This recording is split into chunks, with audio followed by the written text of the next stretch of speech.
Iwa niwahi kazini. Haya, asante sana. Nakupenda. Haya.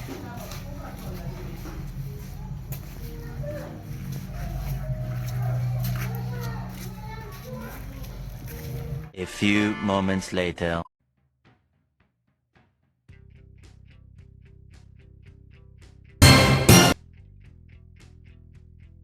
Huh?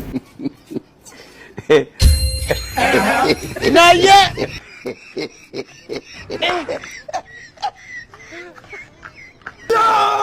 Nini sasa? Bwana, shida nini? Wewe unatoka na mke wangu? Ametoka bafuni? Afu na uko nyuma unafunga zipi? Hamna baba. Umetoka kufanya nini mke wangu? Mimi nimetoka kufanya nini mke wangu? Sikiliza baba. Wewe vipi kwa vipi fanya vipi? Sikiliza kwa kweli. Madharau. Madharau vipi sasa? Wewe bana. Atokeni sikiliza kwanza mtoto wakati sikiliza.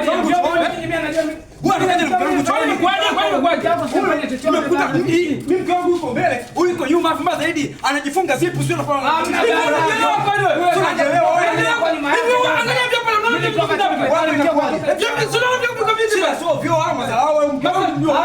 Sikiliza acha wivu wako utafuta hela. Acha wivu kwanza utafuta hela. Unaona vipi kwa vipi pale alafu na shida zote kwa vipi madharau mimi nafika hapa unaona ile unafungua zipu. Hivi na maelezo afu zero distance.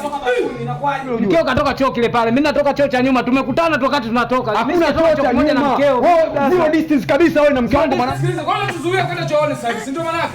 Mke wangu my lord. Wewe vipi wewe? Acha wivu tafuta hela, mjomba sasa kwa tafuta hela. Wivu ni kama mshamba wewe, vipi na kwaje? Shamba ni mwanetu. Wangu wewe mimi. Kwa kama mkeo ndio ndio nini? Mtu asoge chooni kisa mkeo. Mimi namuelewa huyu jamaa. Huyu jamaa hajao kweli.